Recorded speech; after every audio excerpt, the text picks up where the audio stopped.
Captain Lee Jun stood in the command center of the space station floating above Earth.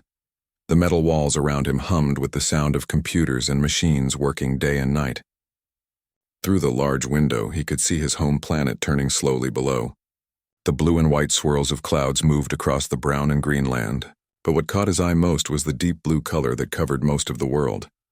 "Captain, we are getting a strange signal," said Park Soo from his seat at the science station. His fingers moved quickly over the controls as numbers and letters filled his screen. "This is not like anything we have seen before." Lee Jun walked over to look at the data. For 30 years, humans had been listening to space, hoping to hear from other life. They had built bigger and better machines to reach further into the dark. They had sent messages in every direction, telling anyone who might be listening that Earth was here and that humans wanted to be friends. "Where is it coming from?" Lee Jun asked. "Very far away, sir. Maybe 1,000 light years, but the signal is very strong and very clear." Park Soo pointed to his screen. "Look at this. The signal is not natural. Someone made this." Kim Hana looked up from her desk where she worked with languages and communication. Her job was to understand messages from space. "Captain, I think this might be what we have been waiting for." Lee Jun felt his heart beat faster. Could this really be first contact with aliens? After so many years of looking and hoping, was this the moment that would change everything for humans? The signal came again, and this time Kim Hana was ready. She had connected her computers to the main system. Strange sounds filled the room. They were not like any language spoken on Earth. There were high notes and low notes, clicks and whistles, and sounds that seemed to come from deep in the throat. "I am recording everything," Kim Hana said. "The computer is trying to find patterns." For 3 hours they listened and recorded. The signal came in waves, sometimes loud and sometimes quiet. Sometimes it stopped for long minutes, then started again. Lee Jun ordered food to be brought to the command center. "No one wanted to leave, Captain," Kim Hana said suddenly. "I think the computer found something." On her screen, words began to appear in English. The translation was rough and some words made no sense, but the meaning was clear enough to make everyone in the room stop breathing. "Greetings to the carbon-based life forms of the third planet of the Yellow Star. The Galaxy Council knows of your existence. You have shown that you can send signals across space. This means you are ready to learn about the greater community of thinking beings that fills this galaxy." Lee Jun read the words 3 times. His hand shook a little. "Keep translating," he said. More words appeared. "If you wish to join the community of civilized worlds, you may send representatives to speak for your species. We will judge if your world can become a member of the Galaxy Council. Many species have tried. Some have succeeded. Some have not." The message gave them coordinates in space where they should go. It also told them to bring information about their world and their people. The Galaxy Council wanted to know about Earth's environment, its resources, and what humans could offer to the galactic community. "There are other beings out there," Park Soo said in a quiet voice. "Not just 1 or 2 species. A whole galaxy full of them. And they want to meet us," Kim Hana added. Lee Jun looked out the window at Earth again. The blue ocean sparkled in the sunlight. White clouds moved across the surface like slow dancers. He thought about all the people down there who had no idea that this moment was happening. Soon everyone would know that humans were not alone. "Send a reply," Lee Jun ordered. "Tell them that Earth accepts their invitation." Kim Hana worked quickly to create a response. She kept the language simple and clear. "The people of Earth thank the Galaxy Council for this invitation. We want to join the community of worlds. We will send representatives to meet with you." The reply signal went out into space, racing toward the coordinates they had been given. It would take months to reach its destination, but Lee Jun knew this was just the beginning. Over the next few days, news of the alien contact spread across Earth. Governments held emergency meetings. Scientists worked day and night to prepare information about humanity and their world. The media talked about nothing else. Lee Jun found himself chosen to lead Earth's first mission to meet aliens. The job scared him and excited him at the same time. He would speak for all of humanity. What he said and did could determine whether humans would be welcomed into the galaxy or rejected. Kim Hana and Park Soo were chosen to go with him. They would need someone who could handle communications and someone who understood science. The team also included Oh Min-ho, a security expert who would protect them if things went wrong, and Choi Eun, who studied different cultures and could help them understand alien ways. The government gave them the best ship humans had ever built. The new Sol was designed for long trips through space. It had powerful engines that could travel faster than light, strong shields to protect against radiation and debris, and enough supplies to last for years if needed. As they prepared for the journey, scientists from around the world sent them data about Earth. They had measurements of the planet's size and weight, information about the atmosphere and climate, and details about all the different forms of life that called Earth home. "Look at this," Park Soo said, showing Lee Jun a report. "Earth is 71% covered by liquid water. The average depth of the oceans is about 4 kilometers. That is a lot of water. Is that unusual?" Lee Jun asked. "I do not know. We have never found another planet with so much water. Most planets we have discovered are dry rock, gas giants, or ice worlds. Earth seems to be special." Kim Hana was working on preparing their presentation for the Galaxy Council. "I am including information about our oceans and how important they are to life on Earth. Fish, whales, coral reefs, the water cycle that brings rain to the land. Maybe the aliens will find it interesting. Make sure to mention that humans need water to survive," Lee Jun said. "We drink it every day. We use it for farming and making things. Without water, there would be no life on Earth." As the new Sol prepared to leave Earth's orbit, Lee Jun stood on the bridge looking down at his homeworld one last time. The blue oceans caught the sunlight and seemed to glow. He had grown up near the coast and had spent many days swimming in the sea and sailing on the waves. The ocean was as natural to him as breathing. He wondered what the aliens would think of Earth's oceans. Would they understand how beautiful and important they were? Would they care that Earth was a water world? Or would they be more interested in other things? "Captain," the pilot called out. "We are ready to depart." "Take us out," Lee Jun ordered. The ship's engines hummed to life, and the new Sol began to move away from Earth. Soon, the blue planet became a small dot in the darkness of space. They were on their way to meet the Galaxy Council and to represent all of humanity. Lee Jun did not know that his simple mention of Earth's oceans in their first message had already caused confusion among the aliens. The Galaxy Council had never heard of a world with so much liquid water. They thought it must be a mistake in translation, or perhaps humans were exaggerating. As the ship jumped into faster-than-light travel, Lee Jun was thinking about what he would say to represent his species. He wanted to show that humans were peaceful and intelligent, that they could contribute to the galactic community. He never imagined that the most important thing about Earth was something he took for granted every day. Lee Jun stepped off the new Sol and into Council Station Nexus. The air smelled different here, clean but strange, with hints of ozone and something else he could not identify. The docking bay was enormous, with a ceiling so high it disappeared into shadows above. Around them, beings from dozens of different worlds moved about their business. A tall, thin creature with 4 arms and skin that looked like polished metal approached them. "I am Vextar Coordinator 97 Alpha," it said in a voice that sounded like clicking metal. "You are the carbon-based representatives from the 3rd planet. Follow." The human team followed their guide through corridors that seemed to stretch forever. The walls were made of materials Lee Jun had never seen before. Some sections looked like living crystal that pulsed with soft light. Others appeared to be made of compressed gas held in impossible shapes. Everything was dry and sterile, with no hint of moisture anywhere. Other aliens passed them in the corridors. Lee Jun saw beings that looked like walking trees, creatures that floated in small clouds of glowing particles, and something that appeared to be a living pile of rocks that somehow moved on its own. None of them paid much attention to the humans, but Lee Jun noticed several stopping to stare after they had passed. "The amphitheater is prepared for your presentation," Vextar 97 Alpha explained as they walked. 847 species will observe. You will have 1 standard time unit to present your world's case for membership. They entered a vast circular chamber that took Lee Jun's breath away. The room was so large that he could barely see the far wall. Thousands of seats rose in tiers around a central stage, and almost every seat was occupied by a different type of alien being. The diversity was overwhelming. Creatures of every size, shape, and color imaginable.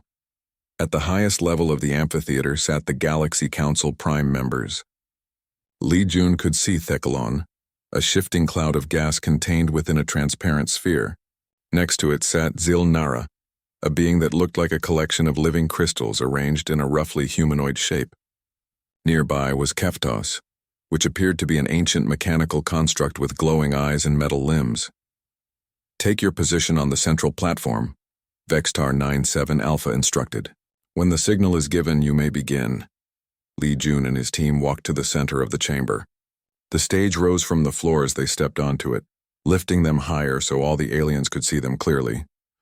Park Soo activated the holographic projector, and Kim Hana checked the translation systems one final time. A deep, resonant tone filled the chamber, and all conversation stopped.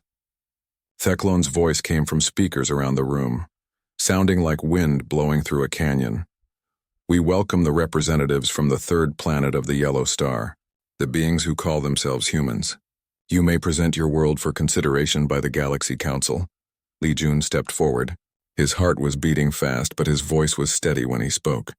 "Honored members of the Galaxy Council, we thank you for this opportunity. I am Li Jun, speaking for all humanity and our world, which we call Earth." The holographic display activated, showing a beautiful image of Earth from space. The blue and white sphere slowly rotated, displaying the brown and green continents surrounded by vast expanses of deep blue. "Earth is the third planet in our solar system," Li Jun continued. "It is 12,742 kilometers in diameter and has one natural satellite we call the Moon. Our planet supports a wide variety of life forms, including our own species." Murmurs rippled through the audience as they examined the holographic Earth. Several aliens leaned forward for a better look. Li Jun noticed some of them pointing at the blue areas with what might have been surprise or confusion. "Our atmosphere is 78% nitrogen and 21% oxygen," Park Soo added, consulting his data pad. "The average surface temperature is 15 degrees Celsius. Earth has diverse climate zones, from hot tropical regions to cold polar areas." Zilnara's crystal form flickered with different colors as she spoke. "Your planet appears to have unusual coloration. The blue regions, are these atmospheric phenomena? Gas formations?" Li Jun smiled. "No, honored Zilnara. Those blue areas are our oceans. They are large bodies of liquid water that cover approximately 71% of Earth's surface." The chamber fell silent. Li Jun could hear the hum of the station's air circulation system and the quiet beeping of translation devices. Many of the aliens had stopped moving entirely, as if frozen in place. "Did the translation system malfunction?" asked a voice from somewhere in the audience. "The human appears to have said liquid water covering most of the planet." Kim Hana checked her translation equipment quickly. "The translation is correct," she announced. "Earth's oceans contain approximately 1.386 billion cubic kilometers of liquid H2O. A sound like breaking glass came from the crystal beings. Several gas-based life forms began swirling faster in their containment fields. In one section of the amphitheater, a group of rock-like creatures began making rumbling sounds that might have been their version of excited conversation. Keftos, the mechanical being, spoke with a voice like grinding gears. Clarification requested. "You claim your planet contains liquid H2O in large quantities?" "Yes," Li Jun confirmed. "Our oceans are thousands of meters deep in some places. The deepest point we have discovered is over 11 kilometers below the surface.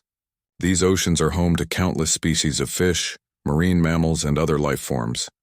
Park Soo activated new holographic displays showing underwater scenes. Coral reefs appeared in the air above the stage, brilliant with color and teeming with fish. Schools of tuna swam through the projection, followed by images of whales, dolphins, and sharks.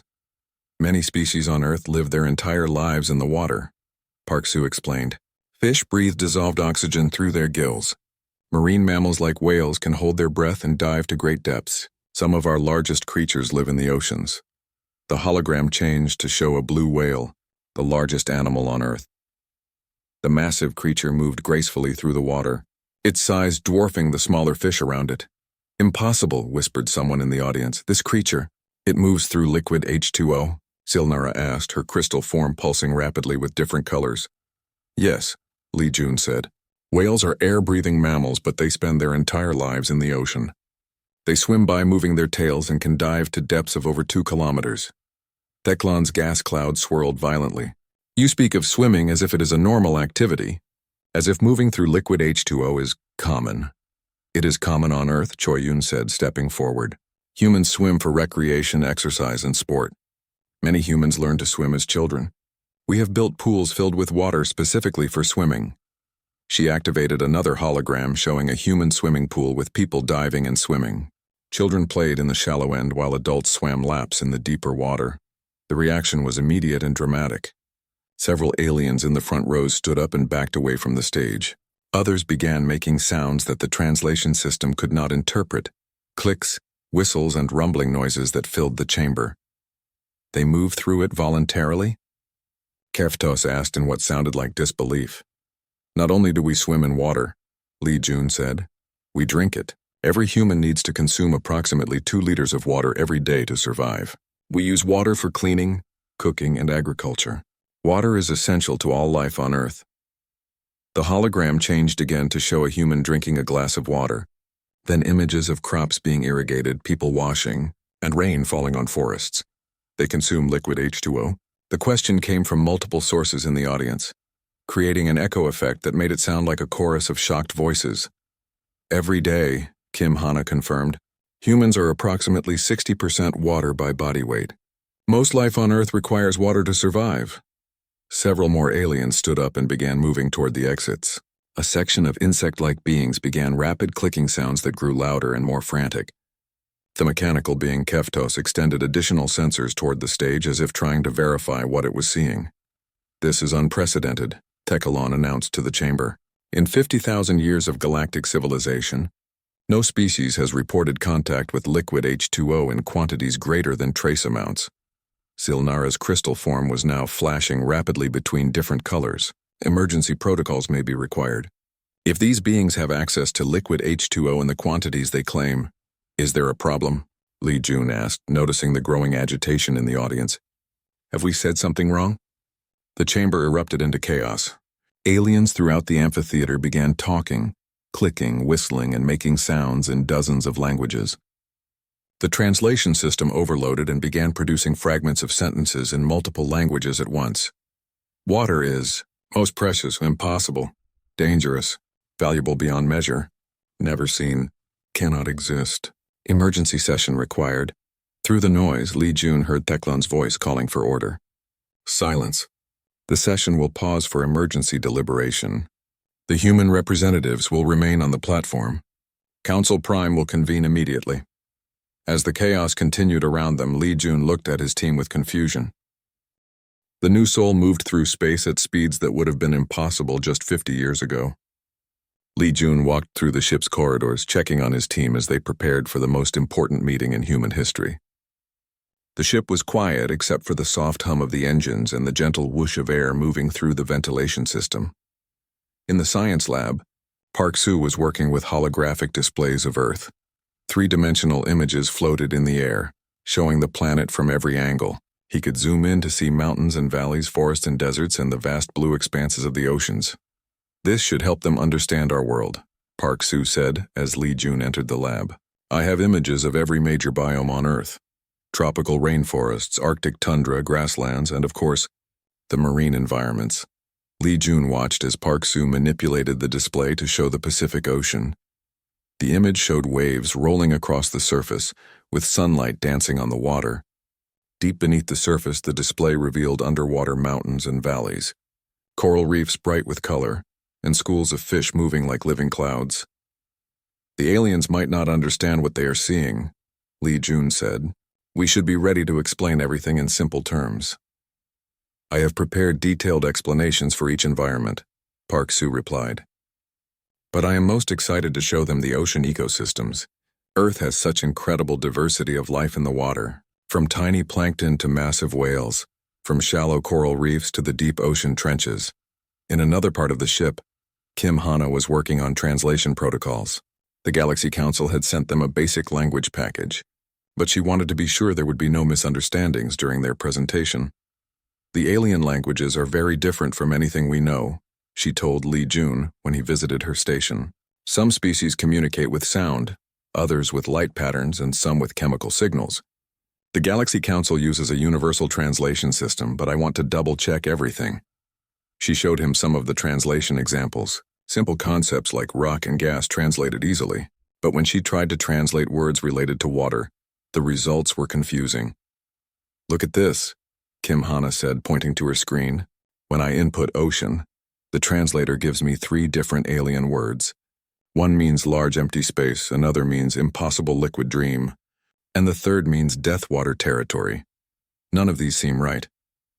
Maybe their languages do not have words for large bodies of water, Li Jun suggested. We might need to explain the concept from the beginning. Choi Yun was in the cultural studies section, reading everything the Galaxy Council had sent about proper diplomatic behavior. Different species had different customs, and one wrong move could ruin Earth's chances of joining the galactic community. Some species consider direct eye contact to be aggressive, she explained to Li. Others find it rude if you do not maintain eye contact. Some communicate by changing colors, others by releasing scents. We need to be very careful not to accidentally insult anyone. She had created a detailed guide for interacting with the major species in the Galaxy Council. The Vextar were insect-like beings who valued efficiency and did not like small talk. The crystalline Ralmoth communicated through vibrations and found loud sounds painful. The gas-based Theclon had no physical form and existed as living clouds held together by electromagnetic fields. It is like learning to be polite in 100 different cultures at once, Choi Yun said. But the most important thing is to show respect and be honest about what we do not understand. Oh Minho spent his time checking the ship's security systems and planning for different scenarios. He hoped they would not need his skills, but he wanted to be ready if something went wrong. The Galaxy Council seems peaceful, he told Li Jun, but we know very little about the individual species. Some might be friendly, others might see humans as a threat. We should be prepared for anything. As the days passed, the ship traveled deeper into space, far beyond any region that humans had ever explored. The stars looked different here, arranged in patterns that no one on Earth had ever seen. Sometimes they passed strange objects floating in space, structures that were clearly artificial, but unlike anything humans had built. Captain, the ship's pilot called out one day, "We have company." On the main screen, a sleek alien vessel appeared. It was unlike any human ship, looking more like a living creature than a machine. Its surface seemed to ripple and flow, and it moved through space with graceful movements that reminded Li Jun of a swimming fish. "They are signaling us," Kim Hana reported from her communication station. "The universal translator is working. They are saying, 'Welcome to Galaxy Council space. They are our escort.'" The alien ship moved alongside the new soul, matching its speed perfectly. Then a voice came through the communication system. It sounded like musical notes played on crystal chimes. "Greetings, beings from the third planet. I am Ralmoth, assigned to guide you to Council Station Nexus. Your journey ends soon." "Thank you, Ralmoth," Li Jun replied. "We are honored to have you escort us." As they traveled together, Ralmoth asked questions about human culture and Earth. The questions were polite but showed how different the aliens' understanding of the universe was. "Your species speaks of swimming in your cultural files," Ralmoth said. "Our translation systems cannot interpret this concept. Is this a form of atmospheric flight?" Kim Hana looked confused as she translated the question. "Swimming means moving through water," she explained to Ralmoth. "Humans can propel themselves through liquid water using their arms and legs." There was a long pause before Ralmoth responded. "I do not understand. Are you speaking of moving through vapor? Like flying through dense gas?" "No," Kim Hana said patiently. "Water is a liquid. It is H2O molecules in liquid form. Humans can move through it, float on top of it, or dive beneath its surface." Another pause. "You speak of liquid H2O as if it exists in large quantities. This must be a translation error. Please clarify." Li Jun joined the conversation. "On Earth, liquid water covers most of the planet's surface. We have vast oceans, lakes, and rivers. All life on Earth depends on water." The silence that followed lasted so long that Li Jun wondered if the communication system had stopped working.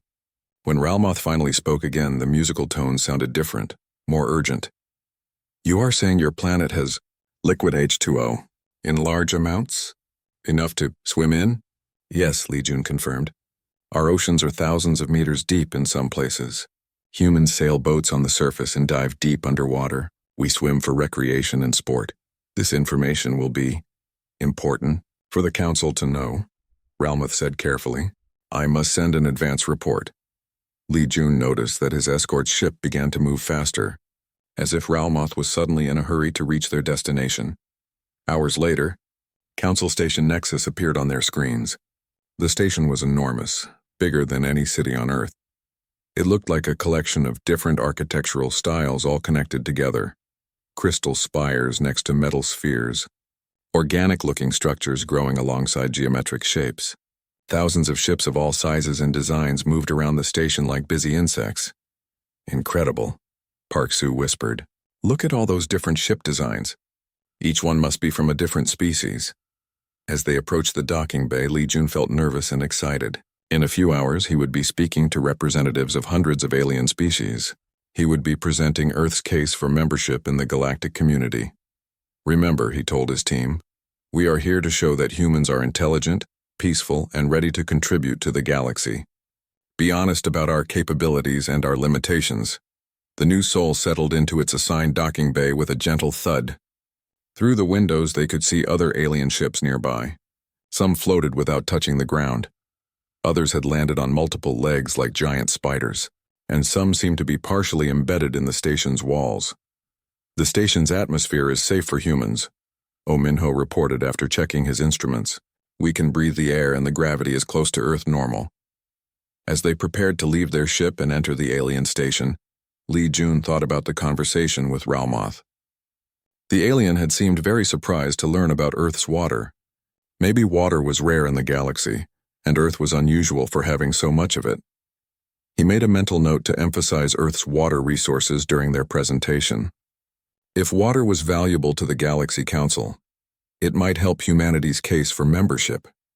He had no idea that his casual mention of swimming in oceans had already caused emergency meetings among the Council leadership, or that some alien species were preparing to evacuate the station, rather than risk being near beings who claimed to have contact with vast amounts of the galaxy's most precious and dangerous substance. The emergency session lasted 3 full days.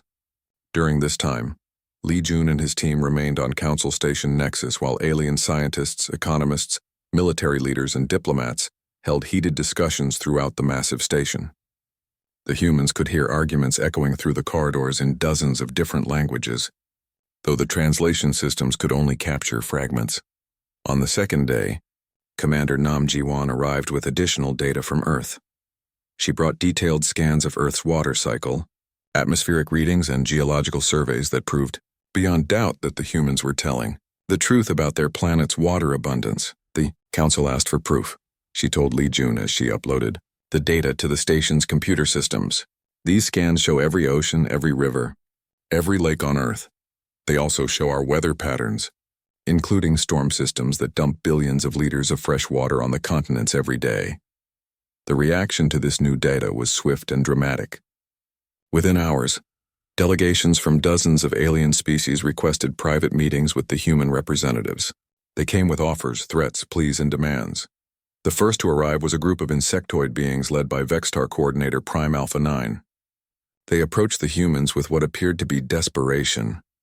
Our homeworld has been dying for 3,000 years, Prime Alpha 9 explained through the translation system. We have exhausted our underground ice reserves. Our population drinks recycled moisture from our breathing apparatus. If Earth could share even 1% of its water resources, we could save our civilization. Next came the crystalline Ralmoth delegation. Their representative, a being called Shardsinger of Deep Light, made musical sounds that the translator interpreted as both beautiful and sad. We have searched the galaxy for liquid H2O for 50,000 years, Shardsinger explained. Our people's reproduction cycle requires moisture that we cannot create artificially. Without access to water, our species will become extinct within 1,000 years.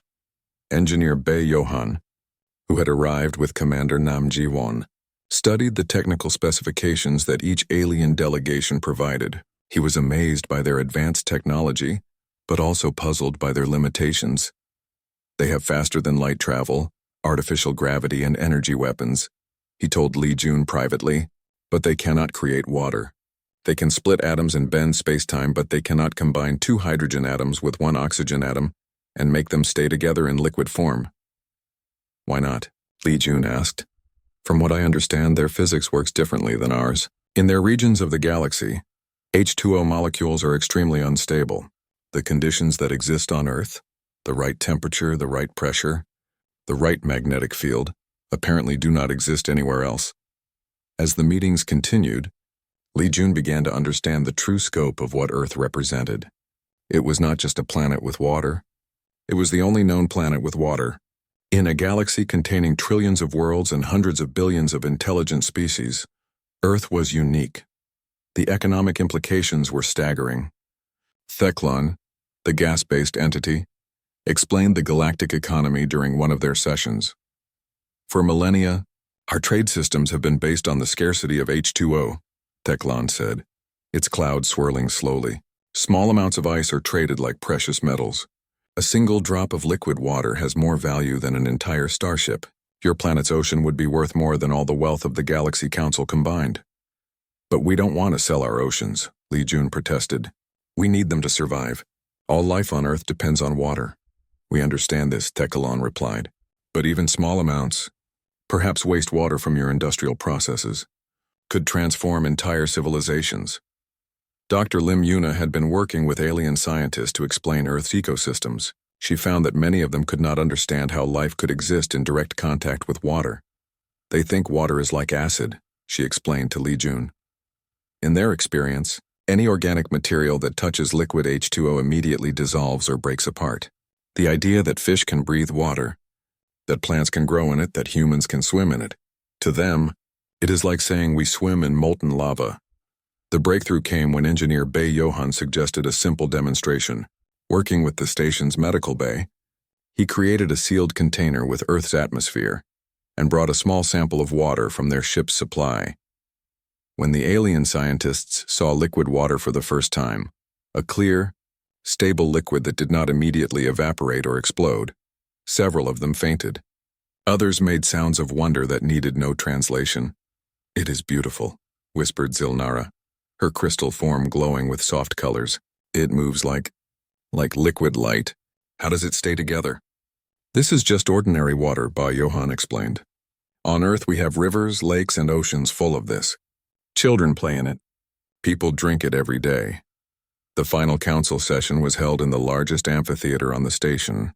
Representatives from all 847 member species attended, along with thousands of observers, scientists, and officials. The chamber was so crowded that many beings had to float near the ceiling or cling to the walls. Theclon spoke for the Council Prime. "Humans of Earth, we have reached our decision. Your planet represents a discovery that changes our understanding of the universe itself. We offer Earth immediate membership in the Galaxy Council, with full rights and privileges. Furthermore," Keftos added, extending multiple sensors toward the humans, "we offer Earth a permanent seat on the Council Prime, making humanity one of the 5 ruling species of the galaxy." The chamber erupted in sounds of approval from thousands of different species.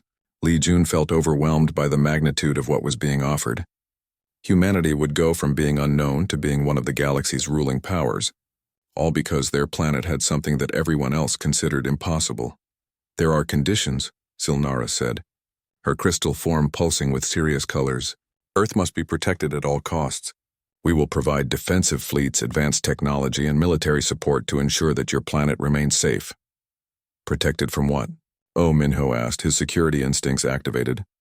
"From species that might try to take your water by force," Theclon explained grimly. "Not all civilizations in the galaxy are as civilized as council members. There are raiders, pirates, and rogue nations that would destroy entire star systems for access to liquid H2O.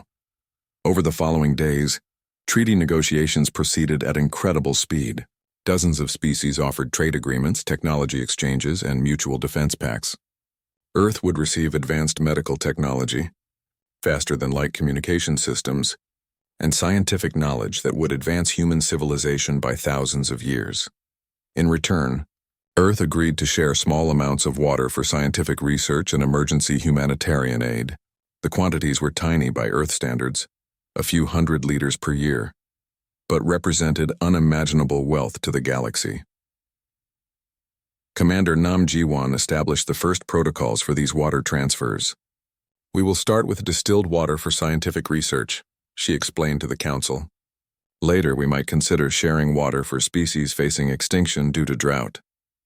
"Even your wastewater would be precious to us," admitted Shard Singer of Deep Light. "What you consider sewage, we would consider a miracle substance." As the new soul prepared to return to Earth, Li Jun stood once more on the observation deck looking out at the alien station. But now, instead of feeling small and insignificant, he felt the weight of responsibility. Earth was no longer just humanity's home. It was the galaxy's most important world. Kim Hana sent a priority message to Earth Command, warning them to prepare for the biggest change in human history. Mission successful beyond all expectations, she transmitted. Prepare for thousands of alien visitors. Prepare for advanced technology transfers. Prepare for Earth to become the center of galactic civilization. And maybe, she added with a smile, install some water fountains in the diplomatic meeting rooms. Our new alien friends are going to want to see them.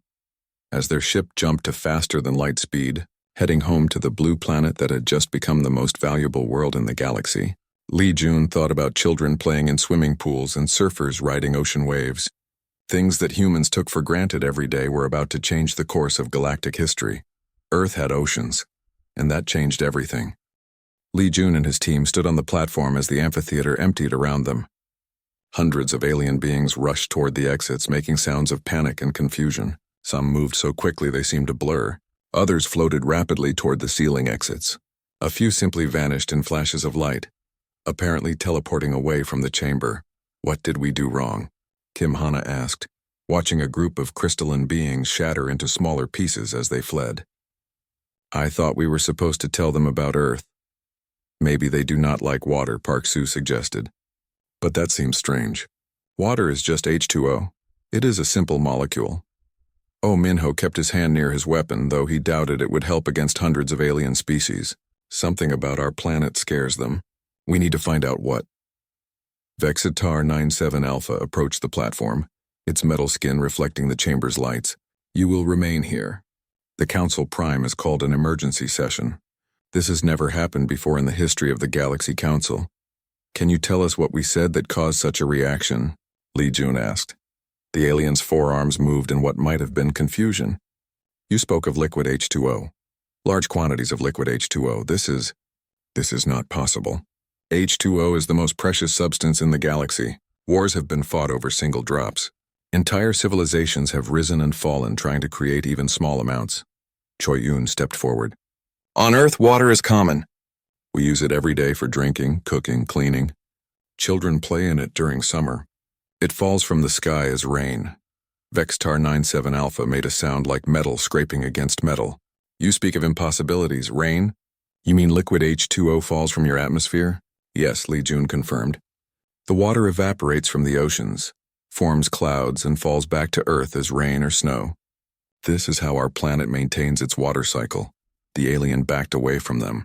I must report this to my superiors immediately. Do not leave this platform. It hurried away, moving faster than Li Jun had seen any alien move since they arrived. Left alone on the platform, the human team tried to understand what was happening. Through the few remaining translation devices in the chamber, they could hear fragments of panicked conversations from the corridors. Outside, liquid death covering most of the planet, impossible quantities of the most valuable substance or beings who drink pure H2O and survive. Emergency evacuation protocols. Yang Hyun, who had been quiet during the presentation, activated his backup holographic system. Maybe we should show them more about how we use water. If they do not understand, we can explain it better. New images appeared above the platform. A human family at a beach. Children building sand castles while waves washed onto the shore. People surfing on ocean waves. A fisherman pulling nets full of fish from the sea. A woman diving into a clear blue swimming pool.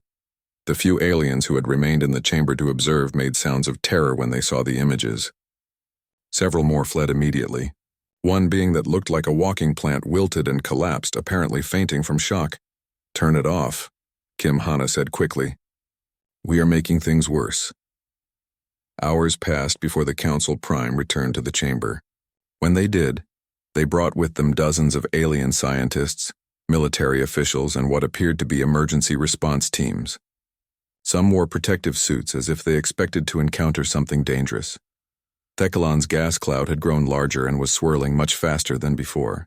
When the entity spoke, its voice carried tones of fear and amazement. Humans of Earth, we have deliberated on your claims. Our scientists insist that what you describe is physically impossible. Our military advisors believe you may be threatening the Galaxy Council with weapons of mass destruction. Our economists calculate that if your claims are true, you possess more wealth than all other civilizations combined. Li Jun looked confused. We are not threatening anyone. We are simply describing our home planet. Zilnara's crystal form was flashing rapidly between red and white colors. You claim to possess 1.386 billion cubic kilometers of liquid H2O. Our xenogeologists have examined this claim. In the entire recorded history of the galaxy, the total amount of liquid H2O discovered by all civilizations combined is less than 1 cubic meter. 1 cubic meter? Park Su repeated in shock. But Earth's oceans contain billions of times more than that. Keftos extended multiple sensors toward the humans. Explain how this is possible. H2O molecules are extremely unstable in liquid form. They require precise temperature and pressure conditions. Even then, they quickly break apart or freeze into solid ice. No planet has ever been found with the conditions necessary to maintain liquid H2O in large quantities. On Earth, water is stable. Li Jun explained. Our planet is the right distance from our sun to keep water in liquid form. The temperature ranges from below freezing to over 30 degrees Celsius in different regions, but most of our oceans remain liquid year-round. Dr. Lim Yuna, the team's xenobiologist, stepped forward. She had been quiet during the presentation, but now she realized her expertise was needed. Perhaps I can explain how life evolved on Earth, she said. Billions of years ago, simple organisms developed in our oceans. Over time, they evolved into more complex forms. Some learned to live on land, but they still needed water to survive. All life on Earth started in water and depends on water. She activated her own holographic display, showing the evolution of life from simple single-celled organisms in ancient seas to the complex ecosystems of modern Earth. Impossible, whispered several. Aliens in the audience. Life cannot evolve in liquid H2O, Keftos stated firmly. H2O is corrosive. It breaks down biological materials. No organism could survive direct contact with it, much less live inside it. But fish do live in water, Dr. Lim Yuna insisted. So do whales, dolphins, octopi, jellyfish, and millions of other species. They have evolved to extract oxygen from water through their gills or to hold their breath while diving. The hologram showed a coral reef teeming with life. Colorful fish swam between coral formations while sea turtles glided overhead. Sharks moved through the water with powerful grace, and schools of small fish created living clouds that shifted and flowed like liquid silver. This cannot be real, Zilnara said, her crystal form pulsing frantically. You are showing us fabricated images. No life form could exist in such conditions. These are real images from Earth, Dr. Lim Yuna assured them. Every creature you see actually exists in our oceans. Theklan's cloud swirled in what might have been confusion or fear. If what you claim is true, then everything we know about the universe is wrong. For 50,000 years, we have believed that liquid H2O was the rarest and most precious substance in existence. Entire economic systems are based on this principle. On Earth, water is free, Choi Yun said simply. It falls from the sky. It flows in rivers. Children drink it from fountains in parks. Poor people and rich people all have access to water. The silence that followed was different from before. It was not the silence of shock, but the silence of beings trying to understand something that challenged their entire worldview. You drink it, Keftos said slowly. You swim in it. You use it to grow food. And you say it covers most of your planet? Yes, Li Jun confirmed.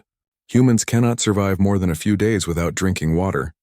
We bathe in it to keep clean. We use it in our factories and power plants. It is as common as air on Earth. Prove it, Teklan demanded suddenly. If you truly have access to liquid H2O, provide a sample. Show us this miracle substance. Li Jun looked at his team. They had brought some supplies from Earth, including emergency drinking water for the journey. We have water with us on our ship, he said. We brought it for drinking during our trip. The effect of his words was immediate. Half of the remaining aliens in the chamber stood up and began backing toward the exits. Security forces moved forward, apparently preparing to protect the Council Prime from whatever dangerous substance the humans might produce. You carried liquid H2O on your vessel? Zilnara asked in what sounded like horror. Through space? Past other ships and stations? Of course, Kim Hana said. We need water to survive. We brought enough for the entire journey, plus extra in case of emergencies. How much? Keftos asked. About 2,000 liters. Oh Minho replied, checking his supply records. The chamber erupted in chaos again. This time, even some of the Council Prime began moving away from the platform. Alarms started sounding throughout the station and emergency lights began flashing. 2,000 liters of liquid H2O, Thecalon repeated in amazement. You casually carry more of the galaxy's most precious substance than most civilizations see in their entire existence. Li Jun finally began to understand. Water was not just rare in the galaxy, it was essentially non-existent. Earth was not just unusual for having oceans. Earth was impossible, a planet that defied everything the galaxy knew about the universe. We did not know water was rare, he said quietly. On Earth it is everywhere.